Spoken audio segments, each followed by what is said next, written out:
Frères et sœurs, que le Seigneur vous bénisse.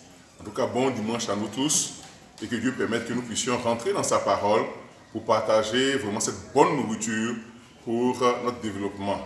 Alors, nous allons commencer par la prière. Père, nous te bénissons. Te bénissons pour ce moment que tu rends possible.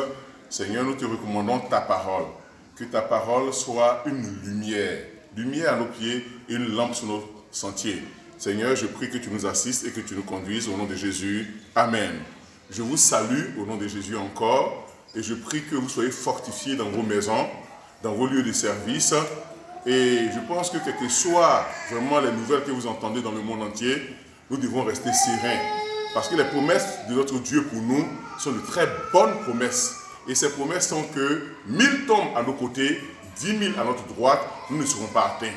Donc nous ne devons pas regarder à la vérité des chiffres, mais nous devons regarder à la vérité de sa parole.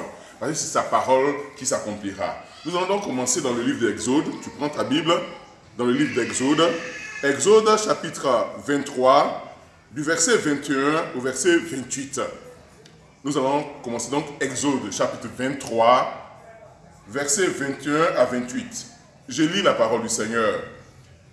Tiens-toi sur tes gardes en sa présence et écoute sa voix. Ne lui résiste point, parce qu'il ne pardonnera pas vos péchés, car mon nom est en lui. Mais si tu écoutes sa voix, et si tu fais tout ce que je te dirai, je serai l'ennemi de tes ennemis et l'adversaire de tes adversaires. Mon ange marchera devant toi et te conduira chez les Amoréens, chez les Étiens, chez les Phérésiens, chez les Cananéens, chez les Éviens et chez les Jubésiens. Et je les exterminerai. Tu ne te prosterneras point devant leur Dieu, et tu ne les serviras point. Tu n'imiteras point ces peuples dans leur conduite, mais tu les détruiras et tu briseras leurs statuts. Vous servirez l'Éternel, votre Dieu, et il bénira votre pain et vos eaux. Et j'éloignerai la maladie du milieu de toi. Il n'y aura dans ton pays ni femme qui avorte, ni femme stérile. Et je remplirai le nombre de tes jours. J'enverrai ma terreur devant toi, et je mettrai en déroute tous les peuples chez lesquels tu arriveras, et je ferai tourner le dos devant toi à tous tes ennemis. Enfin, j'enverrai les frélons devant toi, et ils chasseront loin de ta face les Éviens, les Cananéens et les Étiens. Parole du Seigneur. Frères, soyons encore bénis. Voici la parole que le Seigneur souhaiterait que ce matin, nous puissions partager ensemble. Dans ce message que nous venons d'entendre, il y a 2 points qui se dégagent. Le premier point, c'est la position de l'humanité face à la parole de Dieu. Et le deuxième point, c'est la main de Dieu dans ta marche et sur ta destinée. Alors, quand nous regardons le premier point concernant la position de l'humanité face à la parole de Dieu, nous savons que cette humanité dans laquelle nous sommes, dans laquelle nous vivons, a été créée par Dieu. C'est Dieu qui est le créateur de l'humanité tout entier. Il en a le contrôle. Il connaît le début de l'humanité, comme il l'a montré dans Genèse. Il connaît son évolution. Donc, de la Genèse à l'Apocalypse, nous avons tout sur l'évolution de l'humanité. Et dans Ecclésiaste, chapitre 1, Dieu dit qu'il y a un temps pour toutes choses. Un temps pour vivre et aussi un temps pour mourir. Donc, Dieu sait toutes choses concernant notre humanité. Donc, il est le mieux placé pour nous donner les meilleurs conseils. Si, naturellement, nous voulons l'écouter. Dieu, donc, est juste. Dieu est bon envers nous. C'est pour ça que Dieu nous fait connaître sa volonté. Pour que nous puissions choisir en toute connaissance de cause et prendre une position. dans ce texte de Exode, on voit 23, on voit que Dieu nous invite à connaître sa volonté sur un certain nombre de points. Et la connaissant, cette volonté, mon frère, ma soeur, tu sois libre de prendre la position que tu veux. Alors, au verset 21, nous voyons ceci, que l'homme, Dieu dit ceci, que l'homme se tienne sur ses gardes en sa présence. Voici le premier élément de la volonté de Dieu pour toi. Dieu dit qu'il veut, ou bien qu'il voudrait, que tu te tiennes sur tes gardes en sa présence. Qu'est-ce que cela signifie? Cela signifie que l'homme devra faire attention. En marchant sur la terre, l'homme est en face de Dieu. L'homme marche dans la présence de Dieu. Quand Adam et Ève étaient dans le jardin d'Éden, ils étaient dans la présence continuelle de Dieu. Donc Dieu nous dit, enfants de Dieu, nous devons faire attention lorsque nous sommes en sa présence. Parce qu'il te connaît, il te voit, et rien de ce que nous faisons ne lui est caché. Le deuxième élément que Dieu nous dit dans toujours Exode 23, verset 21, il dit que l'homme écoute sa voix. Deuxième élément, Dieu dit de sa volonté, Dieu demande à ce que nous puissions écouter sa voix. Beaucoup de personnes aiment entendre la voix de Dieu, mais peu de personnes écoutent la voix de Dieu. Il y a une différence entre entendre et écouter. Écouter, c'est entendre et obéir. Donc Dieu te demande d'entendre sa voix et de te soumettre à sa parole. Donc, deuxième point, écoute sa voix. Troisième point, Dieu dit, ne lui résiste pas. Bien-aimés, dans l'humanité, nous savons que les hommes ont beaucoup d'esprit. Il y a d'autres aussi qui ont un esprit de résistance, un esprit d'opposition. Un esprit d'opposition. Et Dieu te demande de ne pas résister lorsque tu entends sa voix. Mais Dieu te demande donc ici d'être docile. D'être docile. Et d'avoir de la bonne volonté. D'être bien disposé à l'écoute de sa parole. Et si tu es docile, si tu as de la bonne volonté, comme on le dit dans le livre d'Ecclésiaste et Ésaïe, chapitre 1, verset 19, la Bible dit ceci, si vous avez de la bonne volonté, et si vous êtes docile, vous mangerez les meilleures productions du pays. Dieu dit donc, si vous avez de la bonne volonté. Donc ici, quand Dieu te demande de ne pas résister, ce n'est pas pour le bien de Dieu, mais c'est pour ton propre bien. Parce que si tu as de la bonne volonté, Dieu te promet de manger les meilleures productions du pays.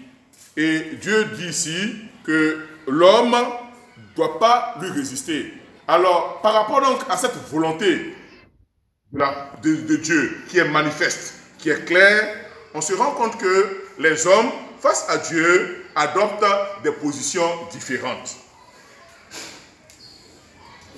Puisque l'homme est animé d'un libre arbitre. Donc, il met en jeu, il manifeste son libre arbitre différemment. Et les premiers types de personnes que nous voyons, ce sont des personnes qui ont fait le choix de l'ignorance. Le choix de l'ignorance, c'est un libre arbitre qui te permet de faire ton choix. Certains ont fait le choix de l'ignorance. Ignorer Dieu, ignorer sa parole, et ignorer également sa volonté. En le faisant, ils pensent qu'ils sont en dehors. Mais voici ce que Dieu dit dans le livre de Osée 4, à partir du verset 6. Mon peuple est détruit parce qu'il lui manque de la connaissance. Frères et sœurs, ce n'est pas parce que tu ignores que le feu rouge, les feux tricolores, que quand tu passes au vert, les voitures auront pitié de toi. La connaissance des feux tricolores, la connaissance de la loi est nécessaire. Donc ici, Dieu te dit, Dieu t'avertit que mon peuple est détruit parce qu'il lui manque de la connaissance. Si tu refuses d'avoir des informations concernant Dieu, concernant sa parole, mon frère, tu t'exposes à des dangers. C'est pour ça que nous t'invitons à changer de position. On a un deuxième type de personnes. Ce sont des personnes qui ouvertement s'opposent à la parole de Dieu. Ils ont un esprit de rébellion Ils ont un esprit de résistance à la parole de Dieu. Ils connaissent la parole de Dieu, mais ils s'opposent à la parole de Dieu. Ils résistent à la parole de Dieu. Ces personnes sont sous la colère de Dieu. Si tu connais la parole de Dieu, tu connais la volonté manifeste de Dieu concernant ta vie, et que tu t'opposes et que tu résistes à cette parole, mon frère, tu es sous la colère de Dieu. Ce n'est pas moi qui le dis, c'est la parole de Dieu. Lisons ensemble dans le livre de Romains. Romains, chapitre 2, verset 5. Je reprends. Romains, chapitre 2, verset 5. Par ton endurcissement, par ton cœur impénitent, tu t'amasses un trésor de colère pour le jour de la colère et de la manifestation du juste jugement de Dieu. Ici, la Bible nous dit que par ton endurcissement, tu connais la parole de Dieu, mais tu t'endurcis pour aller contre cette parole. Par ton cœur impénitent, toi-même, tu t'amasses un trésor de colère. Pas un trésor de bénédiction, mais un trésor de colère. Nous connaissons la colère de Dieu. Mon frère, ne te mets pas dans cette position.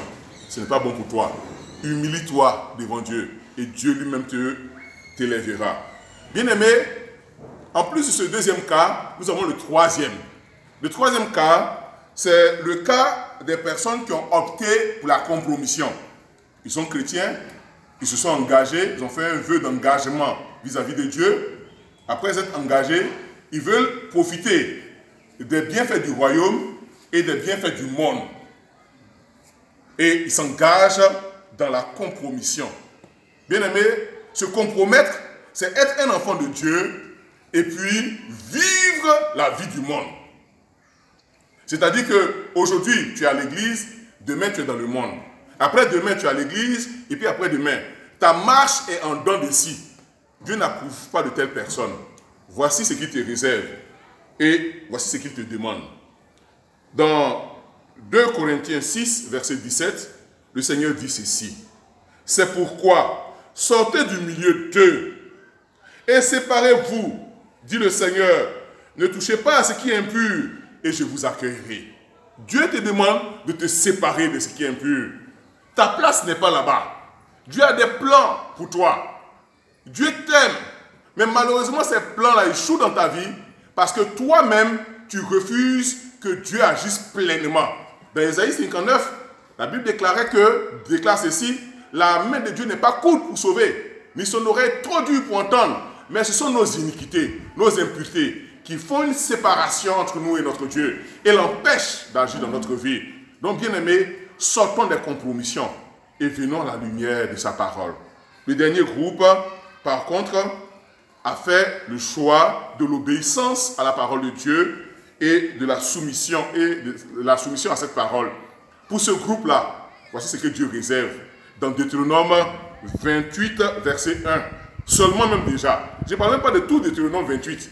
Parce que quand on lit à partir des autres versets, on voit que Dieu promet de belles choses pour nous, qui sommes lavés par le sang de l'agneau et qui vivons dans sa justice. Il dit ceci, si tu obéis à la voix de l'Éternel ton Dieu, en observant et en mettant en pratique tous les commandements que je te prescris aujourd'hui, l'Éternel ton Dieu te donnera la supériorité sur toutes les nations de la terre.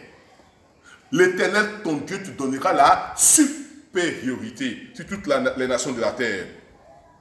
Ton Dieu, voici toutes les bénédictions qui se répandront sur toi et qui seront ton partage lorsque tu obéiras à la voix de l'Éternel ton Dieu. La Bible déclare après que Dieu même va ordonner à la bénédiction de courir après toi.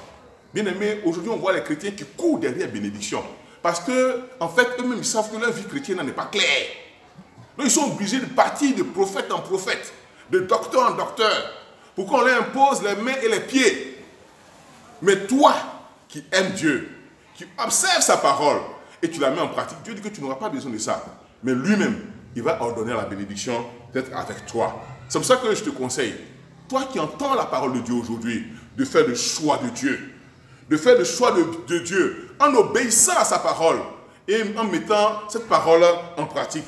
De sorte que tu puisses vivre, tu puisses expérimenter ces promesses merveilleuses de notre Dieu pour chacun d'entre nous.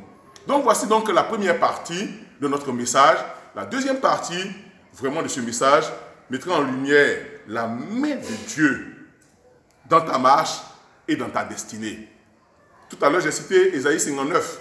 Et la Bible dit que la main de Dieu n'est pas trop courte pour sauver. La main de Dieu n'est pas courte. Dieu n'aime pas voir ses enfants souffrir. Dieu peut accepter qu'un de ses enfants passe par une épreuve, mais c'est pour son bien. La main de Dieu n'est pas trop courte. Quelle est l'action de la main de Dieu dans ta vie, dans ta marche, dans ta destinée ou bien sur ta destinée?